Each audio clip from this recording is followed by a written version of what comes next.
दोस्तों इस वीडियो को स्किप मत करें, इसलिए क्योंकि इससे पहले मैं कभी आपसे रिक्वेस्ट नहीं किया कि इस वीडियो को देखिए या नहीं देखिए, लेकिन इस वीडियो को आप लास्ट तक जरूर देखिए क्योंकि ये वीडियो बहुत इंपॉर्टेंट है, हर किसी के लिए बहुत इंपॉर्टेंट है। क्योंकि एक चाय की दुकान पे यदि किसी को आरक्षण मिल रहा है नहीं मिल रहा है तो दोनों आपस में झगड़े कर लेते, बहस करते करते दोस्तों। तो इस वीडियो को आपको लास्ट तक देखनी चाहिए दोस्तों। चलो भाई देखो अपने आरक्षण मतलब एक झंझट वाला मुद्दा बन गया है देश भर में, इसलिए बोल रहा हूँ क्योंकि आरक्षण पे बहुत विवाद खड़े होते हैं।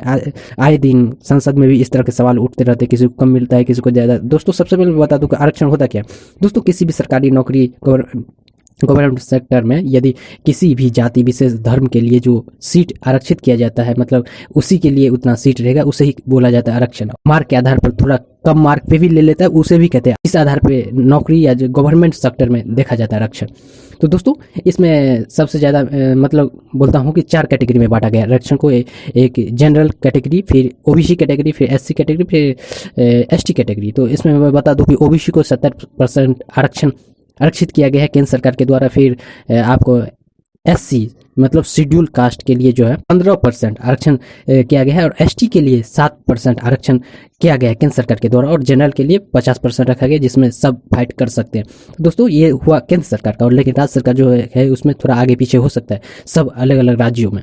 तो ऐसे में सबसे ज़्यादा घाटा किसको है, मैं सबसे बताता हूँ। ज़्यादातर लोगों का विवाद रहता है ओबीसी समुदाय से। वो बोलता है आरक्षण ऐसे ही बंद ही कर देना चाहिए, इसलिए क्योंकि उसे बहुत ही कम मिलता है, इसलिए क्योंकि उसका आबादी लगभग 52% के आसपास है। तो 2011 के जनगणना के अनुसार और 2021 के जनगणना के अनुसार देखा जाए तो शायद 60% हो जाएगा, और उसे 27% आरक्षण मिलता है।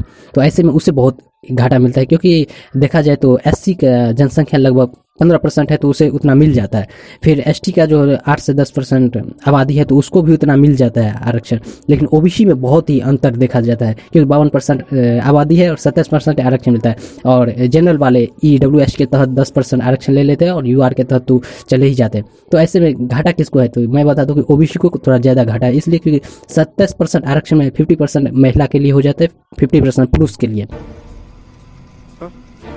और उसमें भी बिहार सरकार में ओबीसी को 2 भागों में बांट दिया है, BC1 और BC2। BC2 में जो थोड़ा अमीर वर्ग के है उसको रखा गया है, और BC1 में जो लोअर फैमिली है उसको रखा गया है। मतलब कुशवाहा और यादव ये सब जो है BC2 में आता है, तो इन लोगों को थोड़ा कम आरक्षण मिलता है। और कुर्मी या कुछ बहुत प्रकार की जाति रखा गया है जो BC1 में आता है, उससे थोड़ा ज़्यादा आरक्षण मिल जाता है।